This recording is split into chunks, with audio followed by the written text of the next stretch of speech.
Relax. You'd better enjoy your last moments as a bachelor. Who are those people over there? Oh, friends of hers, I think, from that newspaper she worked on. I wish she'd hurry up. I'd like to get the gang back to the newspaper. Well, that's Claire for you, even late at her own wedding. You know, I really hate the lizard. What do you mean? Well, I speak now as her editor, not as a disappointed suitor. Claire'd never make a newspaper woman, and you know it. Oh, I don't know. She dug up more hot social stuff than anyone the Tribune had before. That takes talent. Personality, Hank, my boy, not talent. All right, so I appreciated her personality. You appreciated it. I was the one that brought her to your attention when she was only an $18 a week steno from a hick town. Remember? Very touching, Al. You can put that in your memoirs. She's marrying Hanneman now. Listen to the frustrated lovers. You know, if either of you guys had made furnaces instead of small talk, you might be in Hanneman's shoes now. Have one of mine.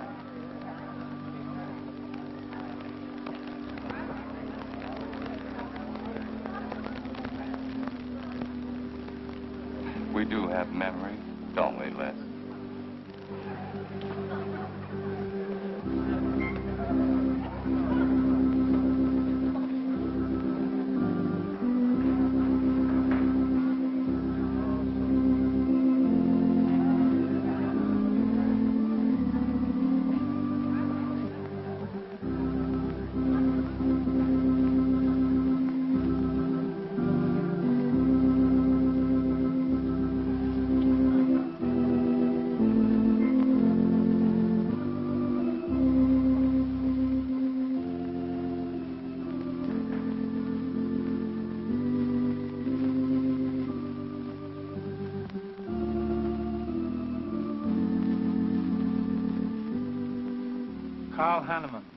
Wilt thou have this woman to be thy wedded wife, to live together according to God's ordinance in the holy estate of matrimony? I will. Claire Cummings, wilt thou have this man to be thy wedded husband, to live together according to God's ordinance in the holy estate of matrimony? I will. I now pronounce you man and wife. You may kiss the bride.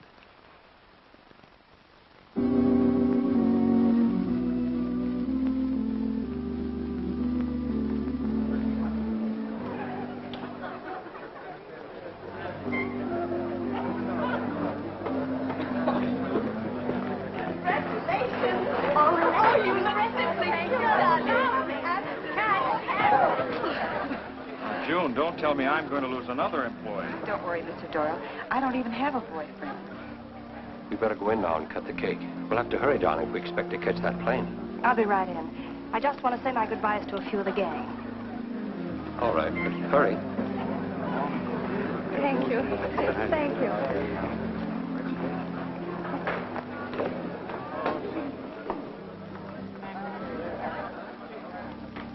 Guess who? Why did you come out here? Because I love you. Because you love me. Claire, you're crazy.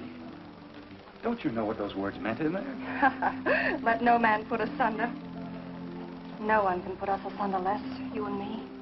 Oh, I never could figure you out. Except that, well, you make everything add up to spell Claire, don't you? Now, darling. You're even getting a sadistic kick out of having me at your wedding, me and the others. But there are no others. Only you. I'll think about you on my honeymoon. I'll write you. Miss me, Les. I know you both will be very happy. I beg your pardon. Thank you. I'm ready with my cameras, Mr. Hanneman. I've been looking for Mrs. Hanneman. You haven't seen her, have you? I believe you'll find her on the terrace.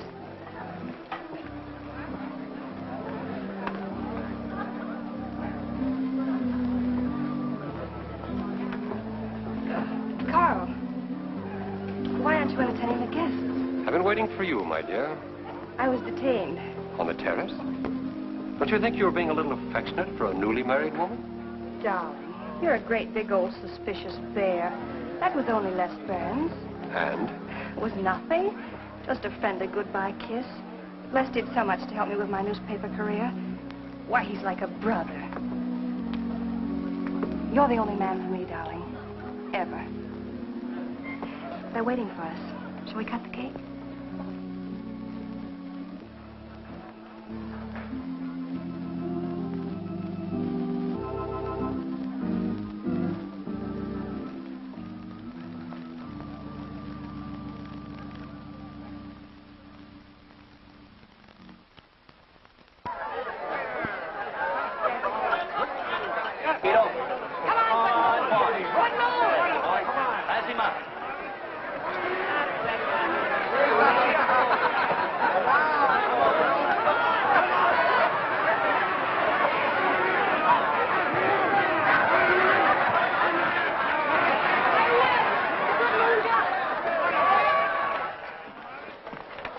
Wow. How much did he pay? $10.80. $10.80 for two. That's not bad. I win $540. Claire, you mean to say you bet $100 on that horse to win? Of course. In these places, you have to spend money to make money. You see now. I'll put $500 in the second race. High heels. Come on. Wait. That's being foolish. You're only out $100 if I do lose. It isn't the money. It's the principle of the thing. Principle? Carl, I don't understand you. With all you have. I've worked hard for what I have. Oh, I don't mean to be a tightwad. A little bet for fun is all right. But I have too much respect for money to throw it away on horses. Of course you're right. It was foolish of me to bet so much. Forgive me. Of course. Now, excuse me, I want to go cash these in.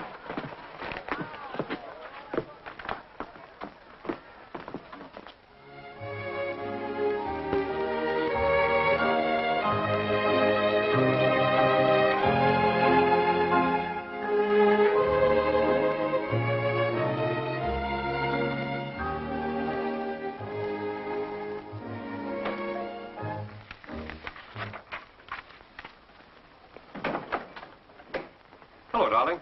Miss me? Back so soon, Carl. Oh, I went to the barber shop. Who are you writing to? June Taylor. You remember. Les Burns' secretary. She was at our wedding. Do you want to read some of the awful things I said about you?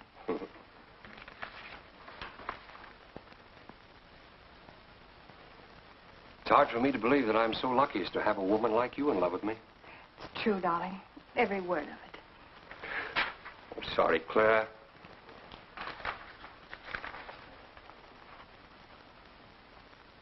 My darling Les.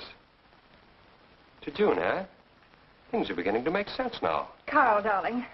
So that was a goodbye kiss you gave Les Burns. Well, Well, what do you want me to say? nothing.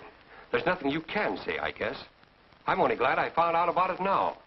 Carl, what are you going to do? I'm going back to San Francisco. We're through.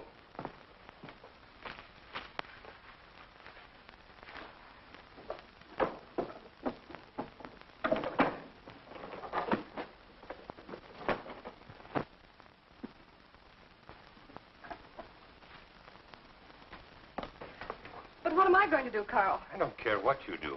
But I have no money. Thanks to your great generosity. There's enough for the week's hotel bill. You've got that money from the racetrack. Live on that. You'll not get another cent from me. Oh, no. I wouldn't be too sure of that. I'm your wife, Carl. There are community property laws in this state. It won't be that easy. It'll be very easy when I show this letter to the judge. And I'm starting divorce proceedings in the morning. Oh, Carl, darling, let's talk this thing over. It's so silly. Get out of my way before I forget myself.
Would you please connect me with a house physician?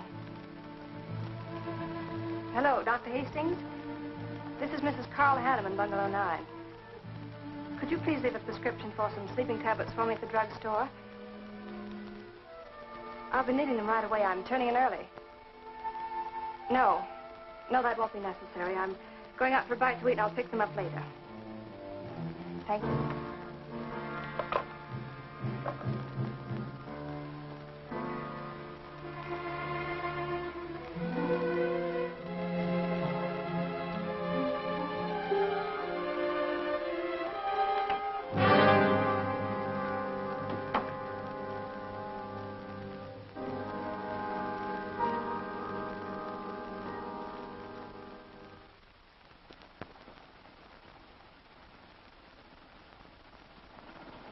want a new set of plugs in 42. Okay, Blackie.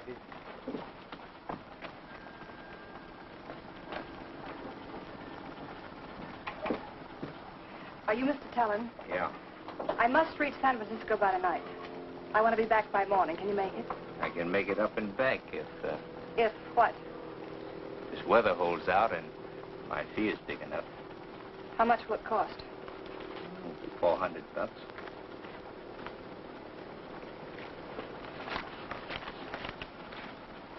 Why 5? I said 4. I know you said 4. I never made this trip. You never saw me. Understand? Sure. I don't even want to know your name. I'm glad we understand each other. Perfectly. Now, if you wait over there, we'll be ready to leave in a few minutes. Hey, Jack, roll out 41 and let's warm it up. Right.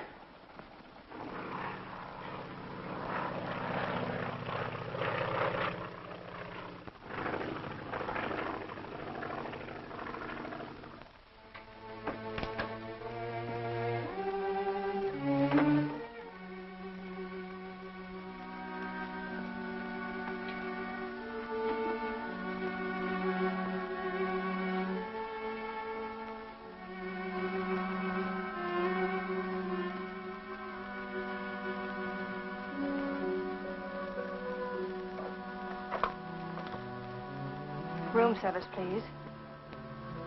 Hello. This is Mrs. Carl Hanneman, Bungalow 9. Would you please send a waiter over with the menu? Thank you.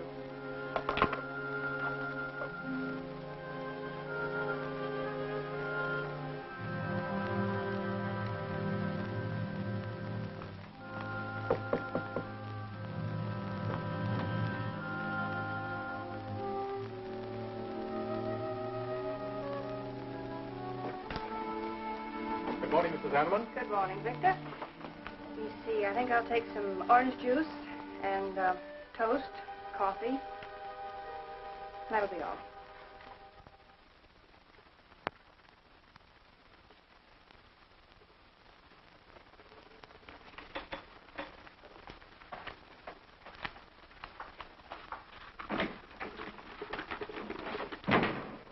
How was the ball game? That was no ball game. It was a track meet. 12-0.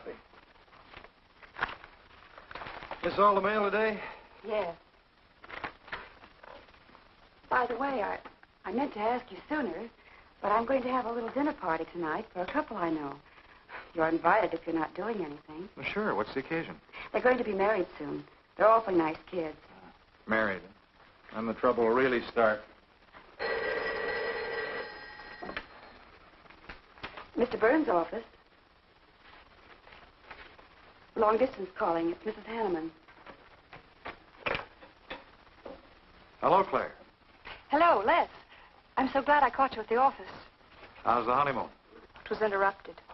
Carl had to go back east yesterday. Business, he said. He wanted me to stay over, wait for him here. But I'm not. I'm coming back to San Francisco tonight.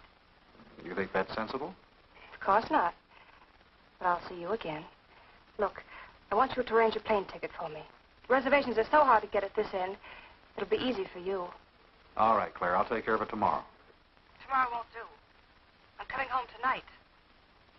Okay, I'll wire you back on the time. I know you'd help me. Be sure and meet me at the airport. I can hardly wait to see you. Goodbye, Les. Goodbye, Claire. June, get a hold of Hack Doyle. Have him get me a reservation on the 8 o'clock plane out of Los Angeles tonight. It's for Mrs. Hanneman. Are you planning to meet her? Yeah. Oh, I guess I'll have to cancel our dinner party tonight. It doesn't matter. Apparently, Claire can get anything she wants out of anybody at any time. Can't she?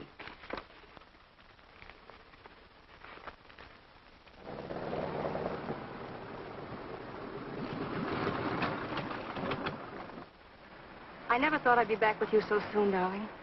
It's wonderful. It's crazy. Then why did you meet me? I don't know. I do. Because you still love me, don't you, Les? I'll get over it.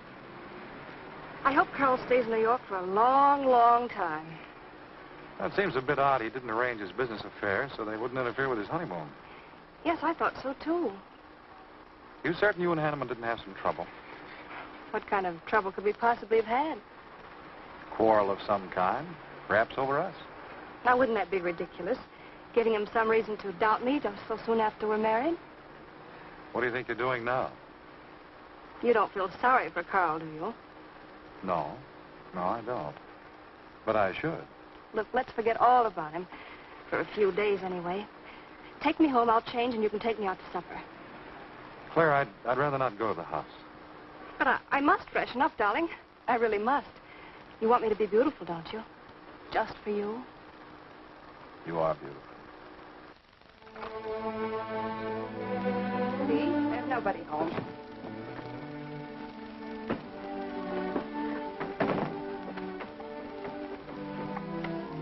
Wait in there, darling. I'll be down in a minute. Come here. Oh, darling.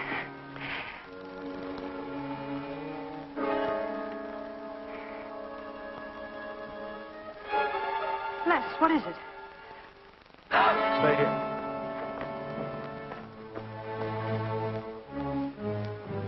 Carl.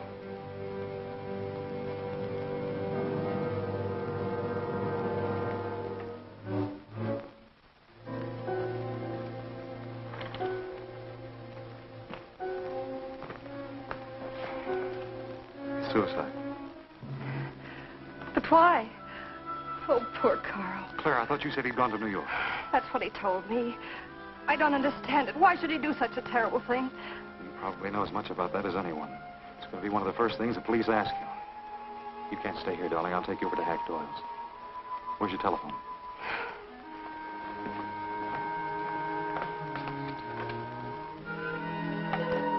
Police headquarters, please.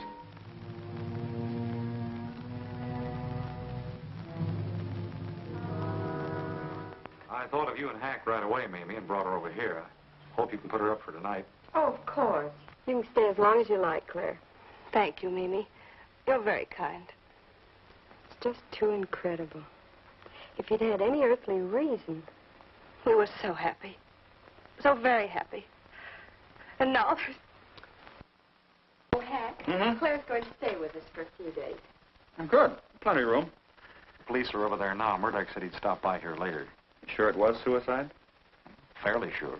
A man in Hanneman's position, a beautiful wife, and all that money? I don't get it. I don't either.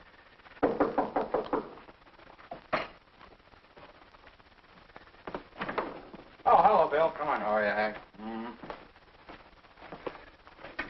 Hello, Claire. Hello, Bill. Sorry this had to happen to you. Sit down, Captain. How about a cup of coffee? Thanks, Miss Doyle. I won't annoy you for long, Claire. Just a few questions, routine. You know how it is. Of course. Les gave me most of the details over the phone. Your husband, by the way, has been dead for nearly 24 hours. How did it happen that Burns met you at the airport? He didn't happen to. I phoned him from Los Angeles. How come? Well, I was arriving late and alone. I knew Les would pick me up. Do you have any theory as to why your husband came to San Francisco after telling you he was going to New York? No. I didn't know anything about the business. The gun, of course, was Hanneman's. We checked the serial number. Funny there are no powder burns on the coat. Bill, a suicide doesn't always press a gun against his body. In that case... There would be no powder burns, I know. Do you know of any reason why your husband should have taken his life? No, I don't. Anything wrong with his health? Not that I know of. But that could have been the reason. Had you quarreled? Oh, no. No, we never quarreled. Believe me. Throughout every minute of our married life, we were supremely happy. The entire week, huh? Well, that's all for now. I may want to talk with you again later. Where will you be? Right here with us. Thanks. Bill. Yeah? You, found fingerprints on the gun, of course. I mean, Hanneman's prints. Uh-uh. Clean as a whistle.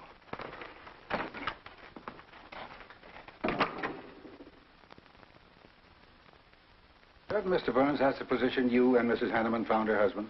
That's right.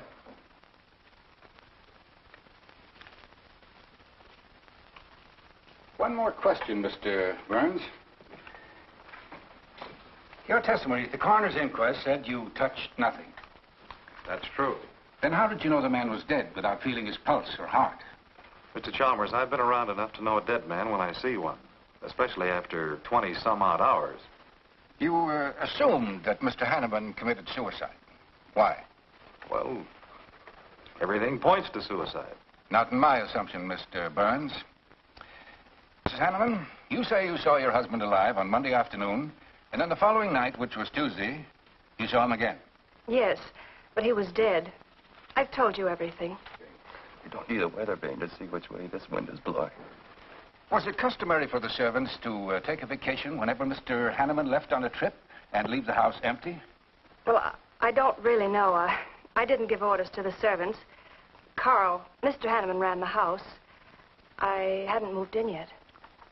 I see that you also assumed that this was a suicide. Naturally, it couldn't have been anything else. That's what Mr. Burns said. According to the police scientific detection laboratory, the pistol found near the body was the one used in the death of your husband. But they found no powder burns on the clothes of Mr. Hanneman, nor fingerprints of any description on the gun.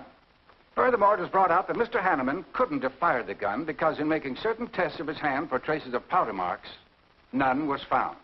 Just what are you driving at? Simply this. Carl Hanneman was murdered. But unfortunately, I haven't enough evidence to hold either of you. You were out of town, and your alibi was proven. You're free to go.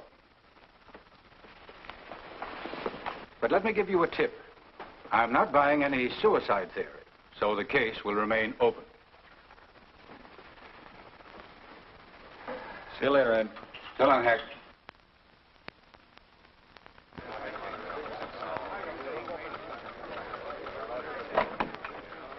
Good morning, Les. Just the guy I want to see. Yeah, about what? Oh, I've been assigned to do the follow-up on the Hanneman case. Oh, how'd you draw that? Oh, I asked for it.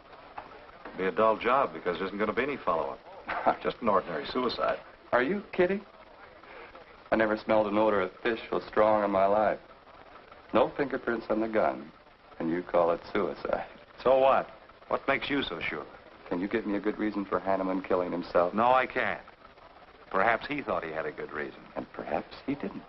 So meanwhile, if I can dig up a plausible motive... Who asked you to dig up a motive, plausible or otherwise? I said, if I can dig up a motive, I'm willing to accept suicide. But if I can't, then it'll have to be murder. Still carrying the torch for Claire, Hyle? Not anymore. But somebody sure fixed it in a hurry for you to get Claire again. That's a nasty crack. So meanwhile, chum, walk a straight line.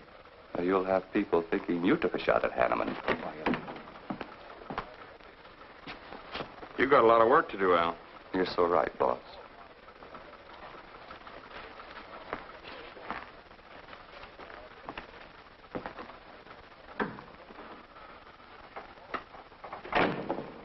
Sorry, Hack.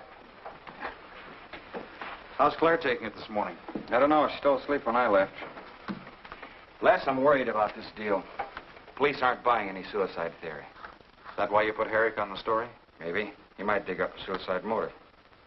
What's your slant? Well, Hanneman killed himself. Nice try, Hack. You're about as subtle as a punch in the nose. You think Hanneman was murdered, don't you? Maybe I'm protecting someone. It's possible. But I'd like to protect someone if it isn't suicide. Like who? Like you. Who had a better reason? Hanneman's death meant that you'd get Claire back and $1 million odd.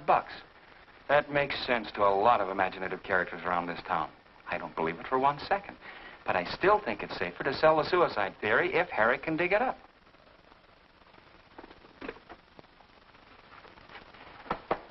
Thanks, Hack. But I didn't do it. Yeah? Send him in. Well, they're on the job. Hello, Benson. What's on your mind? The DA would like to see you gents in the morning. Says it's important. About 10 o'clock. What do you want us for? Don't you know? Mrs. Hanneman's already got her invitation. See you tomorrow.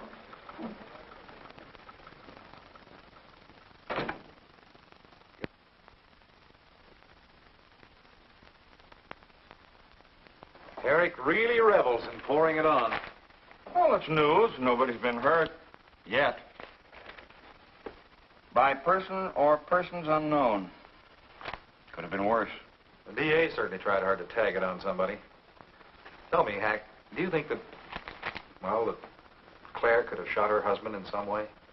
No. She was in Los Angeles the night he was killed. DA couldn't shake that, and...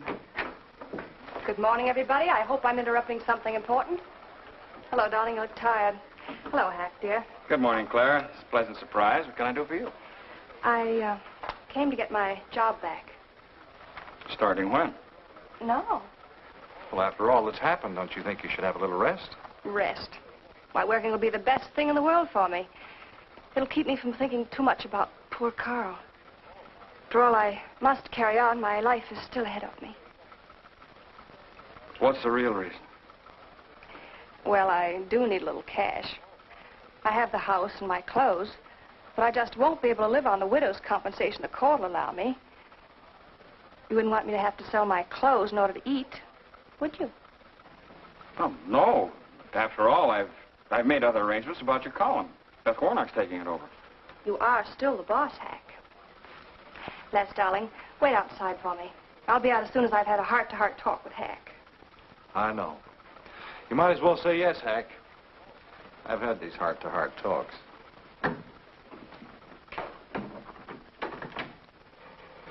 You will let me stay, won't you, Hack?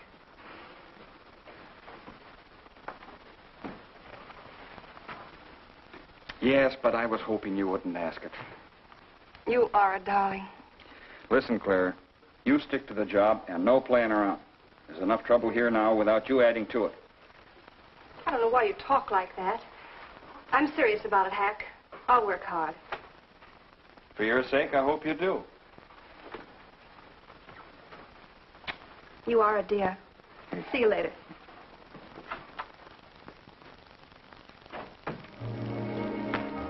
Well, see you later, Al. All right. Hopefully you're friends. Yeah, old friends.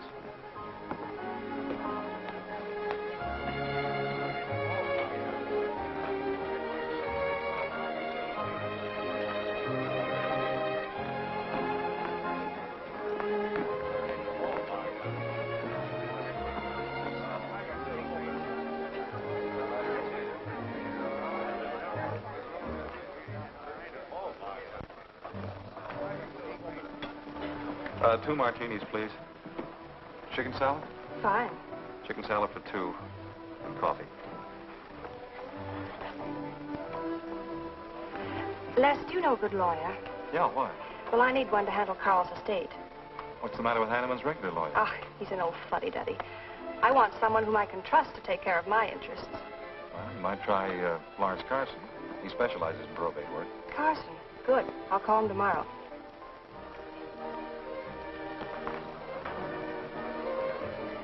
Do I know that man over there? You should. It's Stanley Mason. Our paper's backing him for Congress. Of course. Why, the pictures on his campaign posters don't do him justice. You know, I never could figure that guy. Every time I see him, he's with a different girl. So? Oh, we'll have 4 Manhattans. Make them half French and half Italian vermouth. We'll order later. I'll look after them personally, Mr. Mason. Thank you. Stanley, isn't that Hanneman woman over there? Yes, she's very attractive, isn't she? Well, if you like the type. Why wouldn't he be a good man to handle the estate? No. He's too tied up with his election campaign. What are his chances, Les? I'm going to Washington. Pretty good. Why? That makes him important. I've got to have someone with influence. He looks like the kind of a man who could get things done quickly. Capable enough, I suppose. Probably make a good representative. Personally, I just don't go for it. I want you to introduce me to him. You can do better. Oh, darling, don't be stubborn. I want to meet him. When you want something, you want it right now, don't you? You know what I really want, Les. I know. A fine old name like Hanneman, carload of dollars, social position, the tops. You're forgetting the most important thing. You see, that's just the frame. You're the picture in that frame. What's that about a frame? Sergeant Vincent, won't you join us? No, but Burns here can join me. Been looking all over for you. The captain wants to have a little chat. Now. What is this, a pinch? No, just an interview.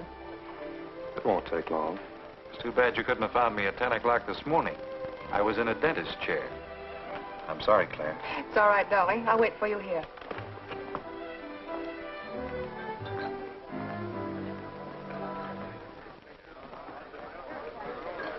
Violet.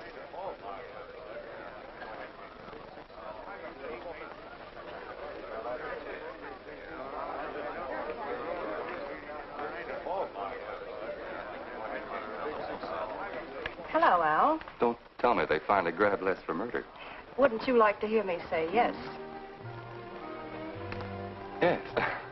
Well, don't stop the presses. Yet. You're the most composed dame I ever saw. I don't believe you give a hoot whether this case ever gets solved. Oh, but of course I do. Really. Say, Al, how well do you know Stanley Mason? Quite well. I've planted some of his propaganda. You can do me a favor. A big favor. I want to meet him. Might be a good idea. I remember I once introduced you to a fellow by the name of Les Burns. Promptly lost you. Excuse me.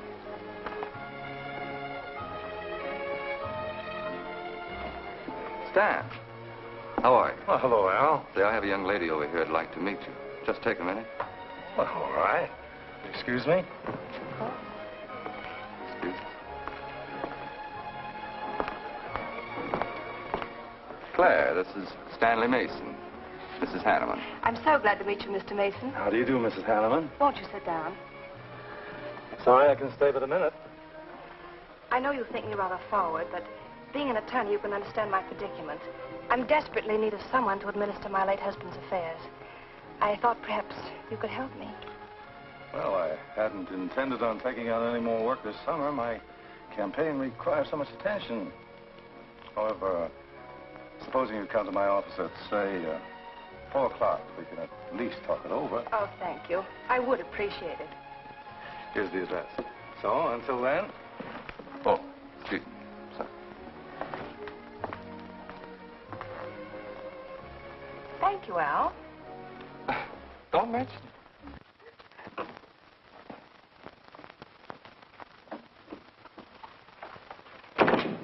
I found him, Cap. Right where I expected. With a grief-stricken widow.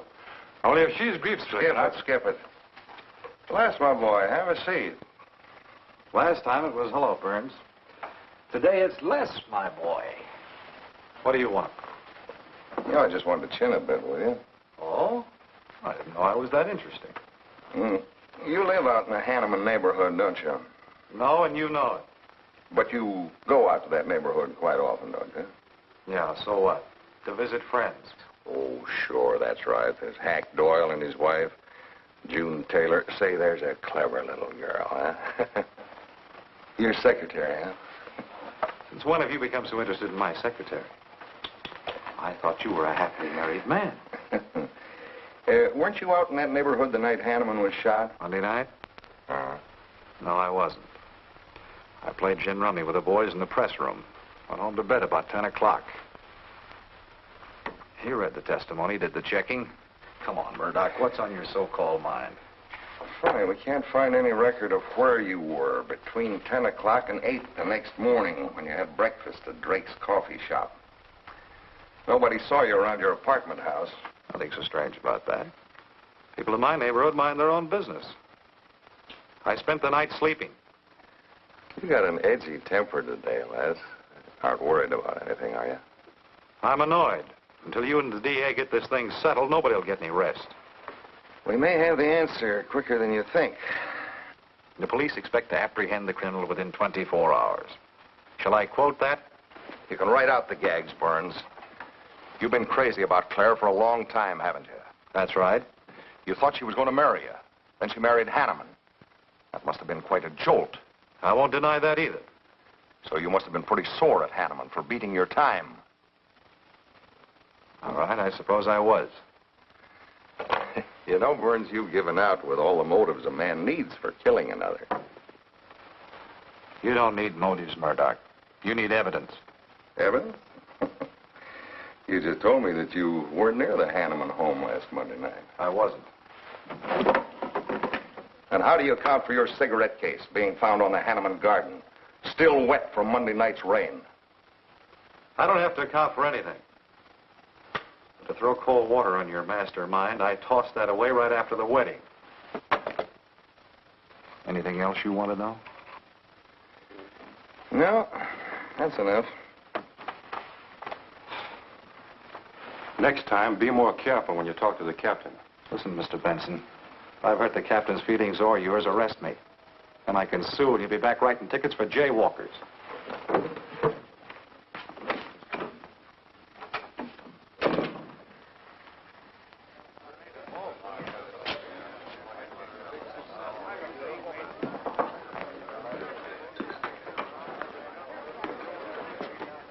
You rent that stool by the month?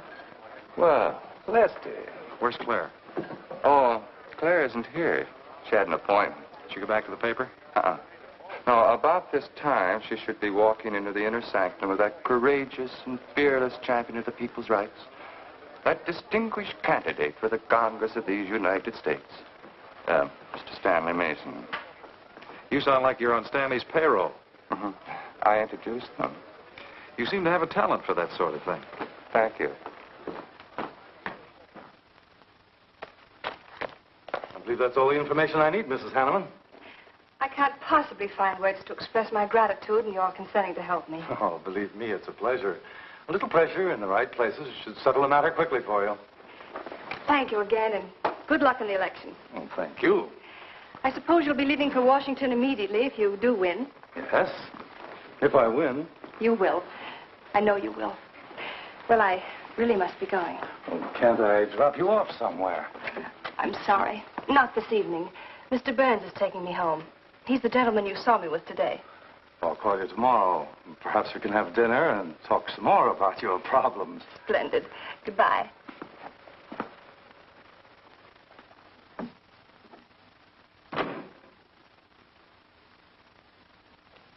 Look, Claire, don't you think you ought to stay over at Hack Doyle's a little longer? Might be unpleasant. Oh, don't be ridiculous. Come on. Oh, Robert. Good evening. Good evening, Mrs. Hanneman. We weren't expecting you home. We've made no arrangements for dinner. I've had dinner. Please take my bags to my room, and you and Christine take the evening off. I shan't be needing you. Thank you. Oh, Mrs. Hanneman, I just wish to say on behalf of Christine and myself that we're pleased that you're home, and we'll do everything we can to make you happy. Why, thank you, Roberts.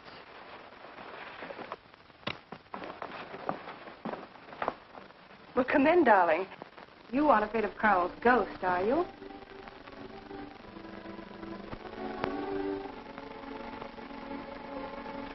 You'll never be happy here, Claire.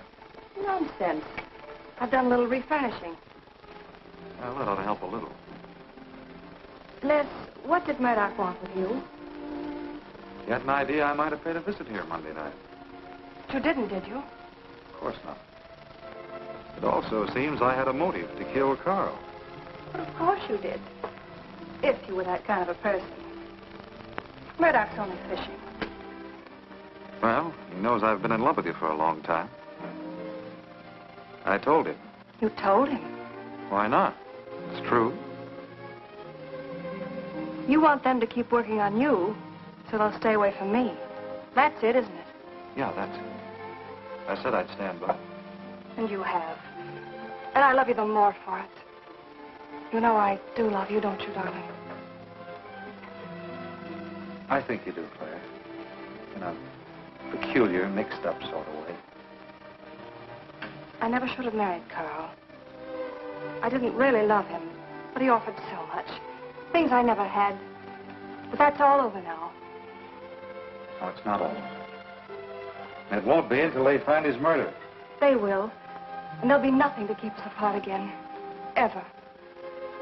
Claire, if I could only sell myself on that. You've got to, Les. You've got to.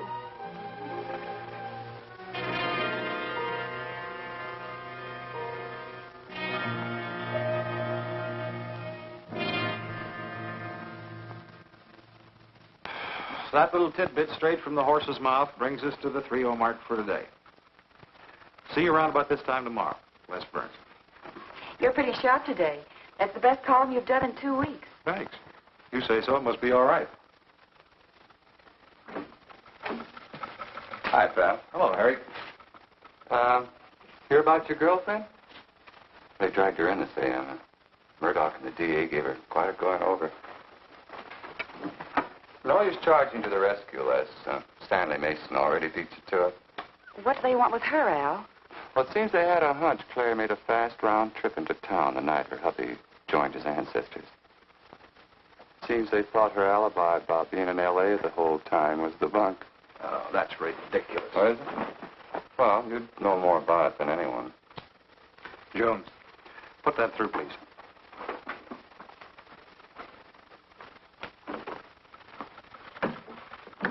Okay, Al.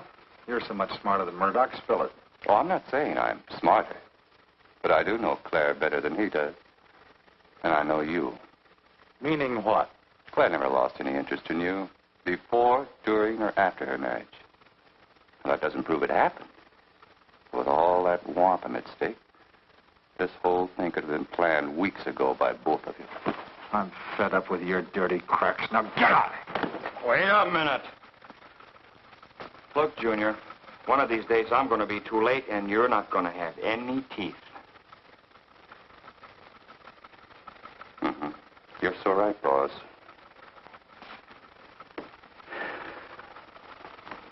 What's wrong, Les? Nothing. Forget it. The way you want it?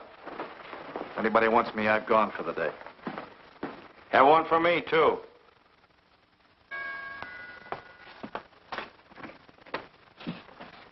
Where's Miss Hanneman? I gotta see her. Is she in? Why, yes, but she's going out. This is important. What's the trouble, Les? Oh, I've been trying to find you all afternoon.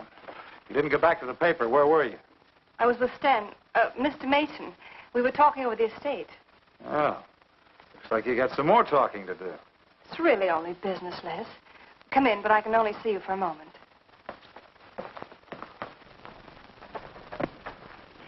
You've taken on quite a package tonight, haven't you, Les?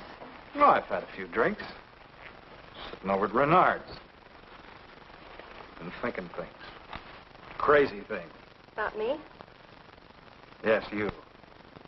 Murdoch and the DA asking you all those questions. It's nothing to be disturbed about. I'm not so sure.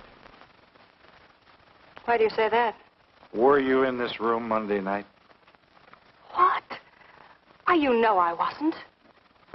I don't know anything. But I wouldn't lie to you. Have I ever, Les? Claire, there's only 2 people who could have profited by Hanneman's death. I'm one of them. You're the other. Why, how dare you come in here accusing me? You only married Hanneman for this. You've admitted it a dozen times. But I didn't kill him. How can you even think it? I didn't kill him. I didn't say you did. But if you know anything, you've got to tell me. Were you in this room Monday night? No. You might have come in, seen someone. I've got to know. Stop shaking me. Then tell me the truth. Let go of me. I thought you were going to stand by me. Why, you're drunk. I'm only trying to help you and me. Huh. Help me. You're accusing me of murder. How do I know you didn't kill him? You were in town. Claire. I've as much right to accuse as you have.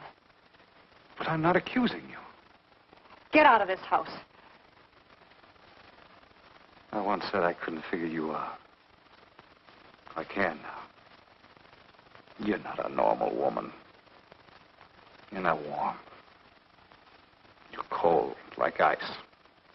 Yeah, like ice. Blonde ice. Get out of here.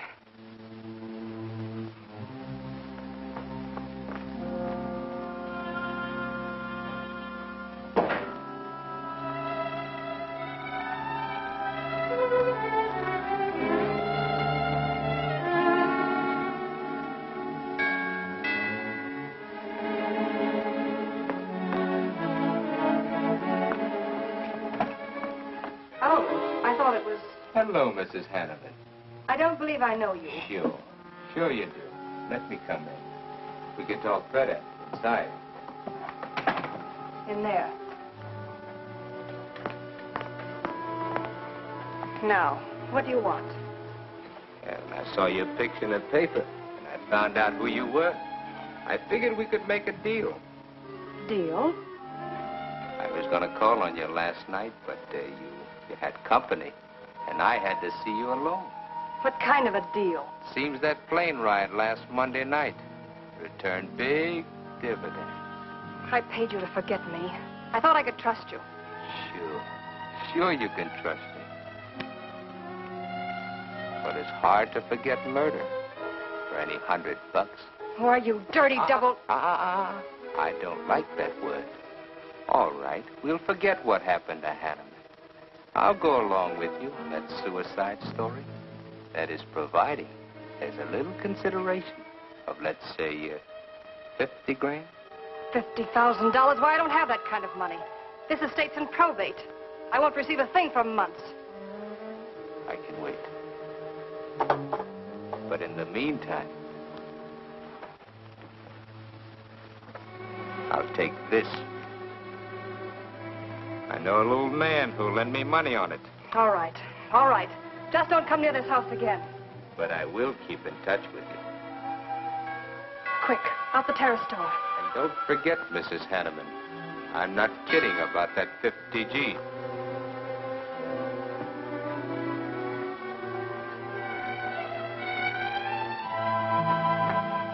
I'll get it, Roberts. Yes, ma'am.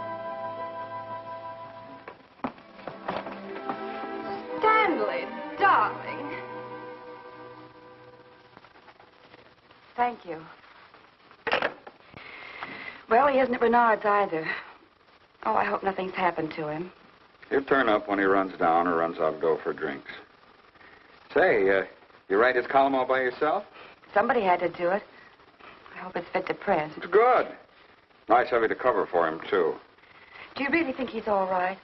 Sure. I'll find him later. Don't worry about Les. He's probably getting more poison out of his system than he is into it.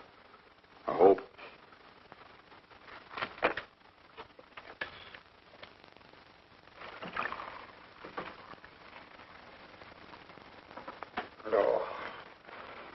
Oh, June. Oh. See if you can give me another head, will you? This one's not going to do me much good. You certainly had a little trip for yourself. I guess so. What day is it? Tuesday. Holy mackerel. What happened to Sunday and Monday? I took care of them for you. Oh, you would. Who found me, Hack Doyle? No. Claire. Claire? Mm-hmm. You were trying to convince the doorman at the top of the mark to let you out on the roof. It was the only way to the moon. Oh, brother. The moon? Looks like I wanted more than a little trip. Here, drink this. It'll make you feel better. Guess I've been the horrible example, huh? You no doubt thought you had a big reason for getting tight. I had to get away from something. Something wasn't good for me. Have any luck? I don't know. I'm never going through this again, I can assure you of that. June. Well, I guess I'd better get back to the office. Thanks a lot for looking after me, June. I'll be down after a while, if I can make it. Don't hurry.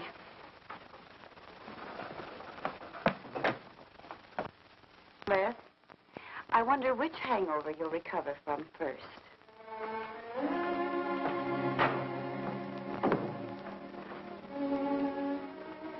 I thought we were all washed up, Claire. Les, for everything I said the other night, I'm terribly sorry. I guess I was a little mixed up myself. Forgive me, darling. I must have been out of my mind to say such awful things to you. I realized the truth later. You were afraid for me because you loved me. That was it, wasn't it? Yeah, maybe it was. I just couldn't believe that. Look, let's forget all about it. We know there's nothing to worry about. There never was. We know that, don't we, Les? Sure, Claire. Sure. Oh. Condolences to our new congressman.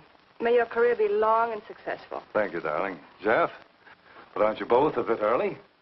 I only wish I could be as sure of my future in psychiatry as you can be of your future in Washington. Doctor, you were analyzing me at dinner, the workings of my mind. Do go on. It's very interesting. I've never been psychoanalyzed before, and your deductions amaze me. Claire, I warn you, if Jeff continues, he'll have you convinced you're batty. Simply because your father ran away with another woman and your mother was relegated to hard work. Stanley doesn't quite believe in the powers of psychoanalysis, Mrs. Hanneman. But if either of you could spend a day in my office listening to some of my patients, you'd see the logic of my deductions. Or any psychiatrist's, for that matter. Oh, don't mind Stanley's cynicisms, Doctor. Yes, Robert? Telephone for Mr. Mason. Excuse me. Certainly. I was telling you at dinner that I believed that money, clothes, adulation, etc. was a necessity with you. That some people are impelled towards an objective without even consciously knowing why. Is there something criminal in my being ambitious? Why, no. Criminal? Of course not. Unless your ambitions take a perverse form, then you'll stop at nothing, right or wrong, to get what you want. They say the female of the species is deadlier than the male. Go on, Doctor. Sorry to interrupt, darling. It was my campaign manager. He arranged a last-minute radio interview for tonight. I'll have to leave. You can drop me off downtown, Stanley. I'll get my coat. All right. You forgive me, darling? Of course, honey. I'm so proud of you. Oh, I almost forgot the good news. I had lunch with the DA this noon. It looks like Hanneman's murder is going to be filed away under crimes unsolved. It's their opinion that it must have been done by a burglar. Oh, I'm so glad, really. Now I'll be able to go with you to Washington with a clear conscience. Say, you haven't told any of your friends about our plans, have you? Oh, no, of course not. Good. We'll surprise them tomorrow night. Yes, we certainly will. Ready? Yes, thank you.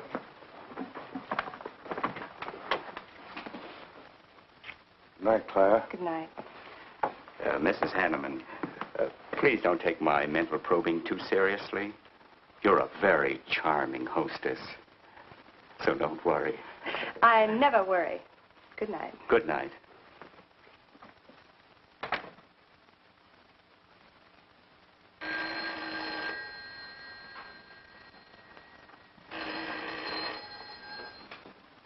Hello?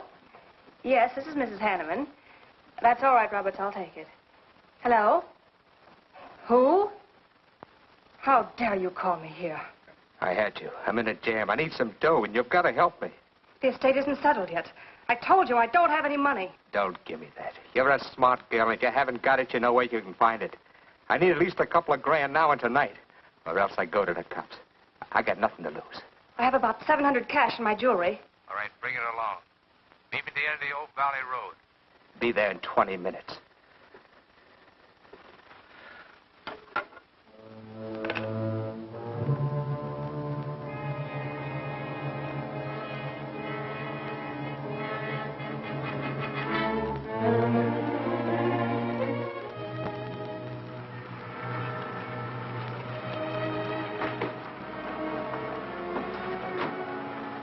Did anybody follow you?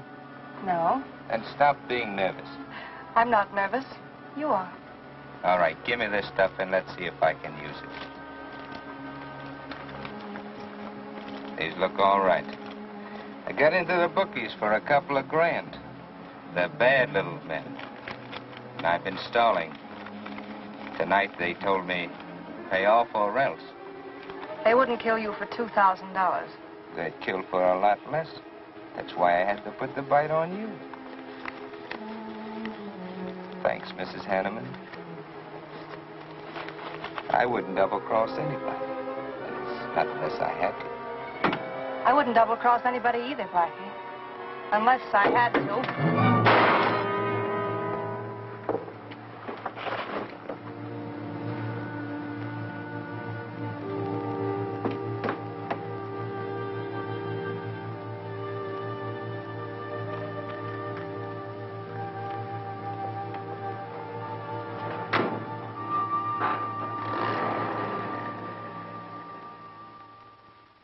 First returns have been received from the 12th precinct. Mason, 311. Jeffers, 282. And Allen, 91. That just about cinches it. If I can do that well in the 10th, I can carry them all. My gratitude, Doyle. Without your paper in back of me, I wouldn't have had a chance. Think nothing of it, Mr. Mason. We're glad we backed the right man. Well, it looks like you're in, Mr. Mason. Congratulations.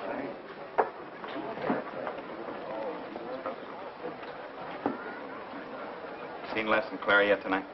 No, I guess she's waiting to make her grand entrance. It's about 100 times you've asked for them, huh? What gives? Nothing?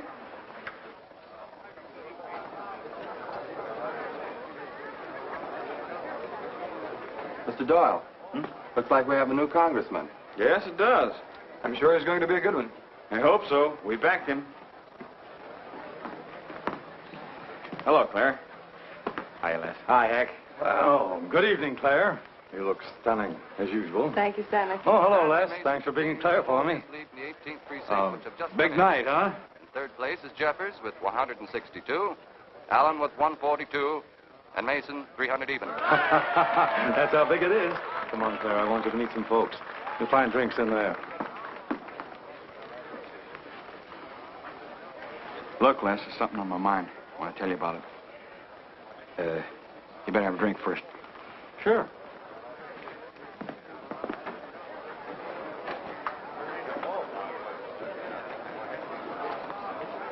Hi, folks. How's the brawl? Well, at least the liquor's good. Well, Junie, aren't you a pretty thing tonight? Well, it's about time you noticed me. The trouble with you men is you always have ink in your eyes down at the office. Have a fresh one? No, thank you. This will do. Les. I'll talk to you for a minute. Excuse us. What gives?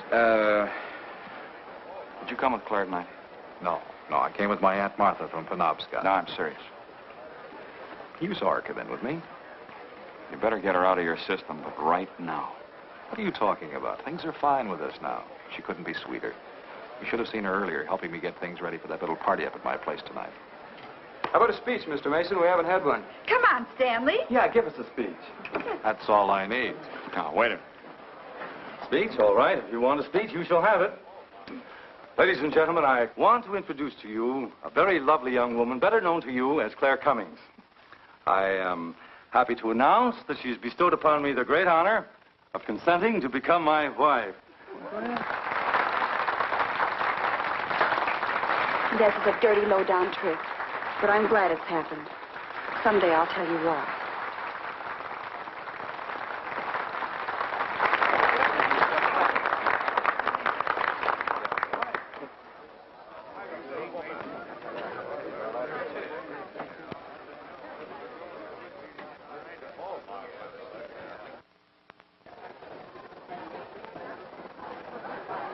All the best in the world, my dear. That was quite a speech you made, Stanley. Surprised, Jeffrey?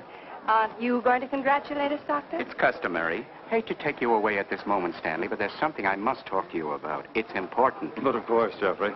Will you excuse us? I know you'll enjoy living in Washington. When do you plan to have the wedding?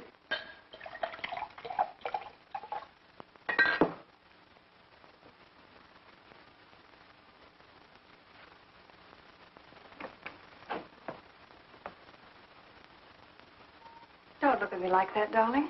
And what are you doing here? I wanted to see you alone. Sure, not a husband in sight. Dead or alive. I didn't have a chance to explain. No one can put us asunder, Les. You and me. It was more effective last time with wedding music, remember? Oh, you're cruel. I didn't mean to hurt you, and you are hurt, aren't you? That's how much you bother me now. Not a quiver. What about your heart? Claire Cummings, Hanneman, Mason. If this keeps up, you won't be able to get your initials on your silverware. I can't help it, Les. I do love you, but you could never give me the things I must have. Money, importance. With me, they're a necessity. Oh, stop it, Claire. You're like a poison. Take a little bit and you're finished. But too much becomes an antidote. All right, darling. But if we've really come to the end... Stanley. Do you mind, Burns? I'd like to say something to my fiancée alone. Not at all, Mr. Mason. Not at all. Go right ahead.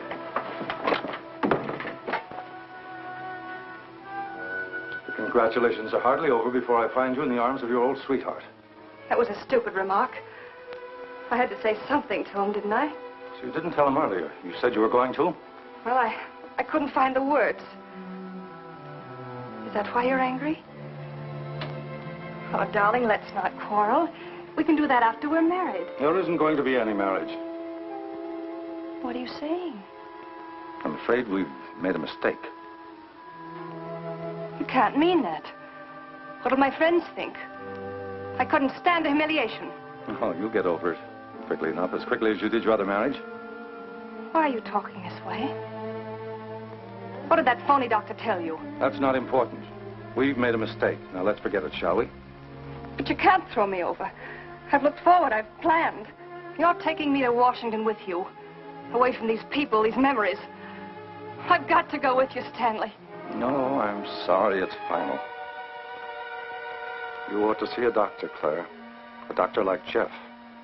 I looked for you at the party after he talked to me. I merely wanted to ask you something. Doyle told me where I'd find you, but I didn't believe him either. But finding you here proves many things. You're not well, Claire. All right.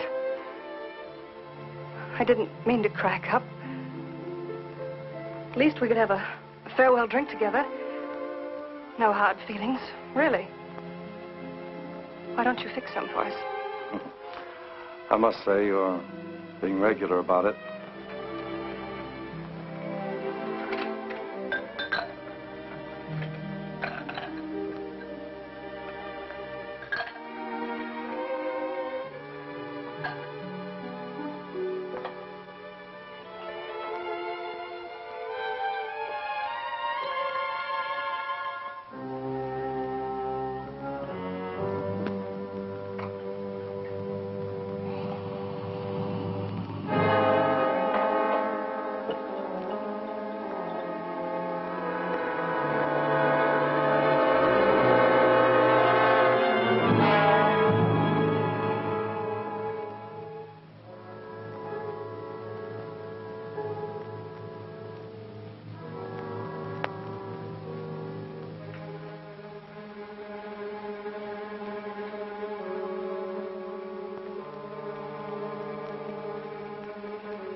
Claire. What have you done? I did nothing. You killed him, Les. I killed him? Don't you remember? You came in just a few minutes ago. You saw us talking. You looked funny. Crazy. You said you were going to kill Stanley because he stole me from you. So you picked up the knife and you stabbed him. You're out of your mind. No, I'm not. You're insane. No. No, I saw you do it. You dropped the knife and you ran out the door. I tried to stop you. Came in just a few minutes later. Right now. You murdering little idiot. Let's don't. Vincent, you won. Alan just conceded the election. You're going to. You're going to go. You made it on its minute right there.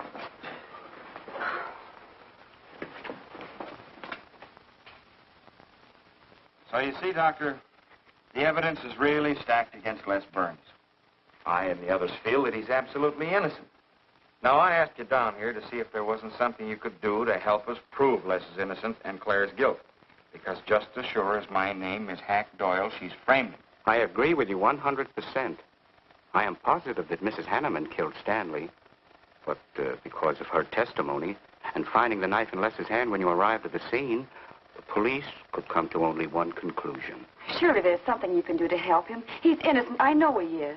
Look, you were once connected with a big city police department. Then you must have run across cases of this sort. I know now that Claire Cummings is a nut if I ever saw one. Yes, you're right, Mr. Herrick. I'll at least have a try at it. I'm just as interested in finding Stanley's murderer as you are in proving Mr. Burns' innocence. Now, I have a plan that might break her down.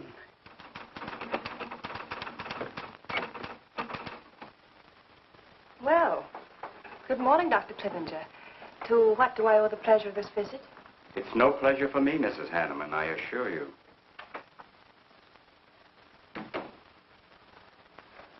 I just came to ask one question. Why did you kill Stanley Mason? What? How ridiculous you are, Doctor. Am I? You see, I had a talk with Stanley last night concerning your betrothal and advised him against it. It's safe to assume that when he came to tell you there wouldn't be any marriage, you killed him in a fit of anger and then concocted a story to implicate Mr. Burns. It's the most absurd accusation I ever heard. You seem to forget that Les Burns' fingerprints were found on the knife and that he was seen standing with it in his hand. But please have all the facts, Doctor. Not all of them. All they need to convict Les Burns. Do you mind if I finish my column? No. Why, no.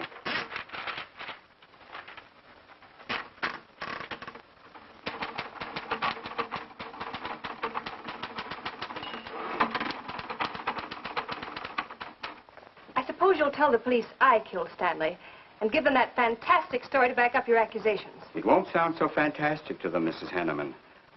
I discovered one or two other flaws in your story. They'll laugh at you. It's insane. Absurd. Oh, you're wrong. You see, I've spent my life delving into distorted minds like yours. I worked for the police for many years as a consulting psychiatrist. You sound more like a hypnotist. And I'm quite fed up with your insane theories. Now, Doctor. Looking for something, Hank? Police are on their way. Police? What for?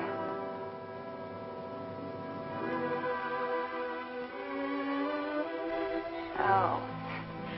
I see the three of you dreamed this one up. Well, as long as you're going to have me arrested, you might as well read my last column.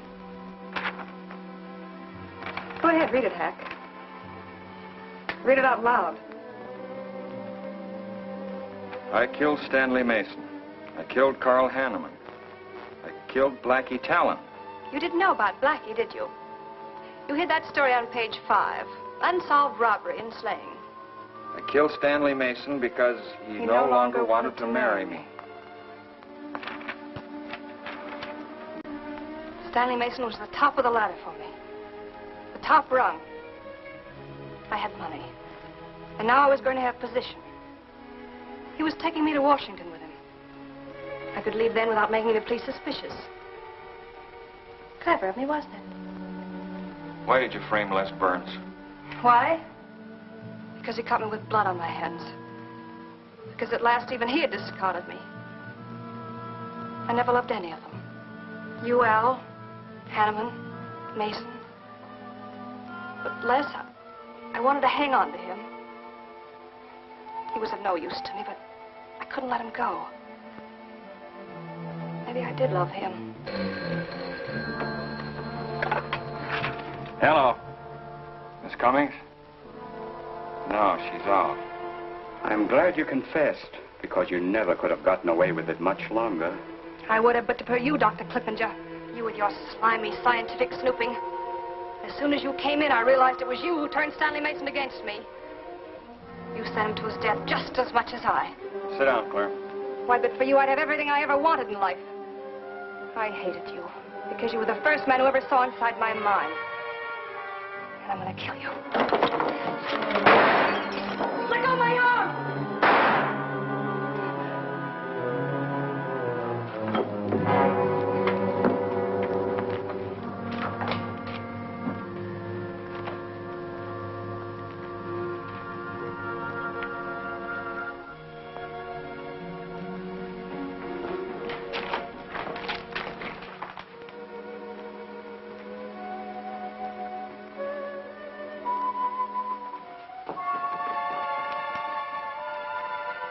You were a little late, Bernhard. Well, it was probably better this way. I can scarcely believe it. A woman as beautiful as that. You didn't know her very well. None of us really know her very well.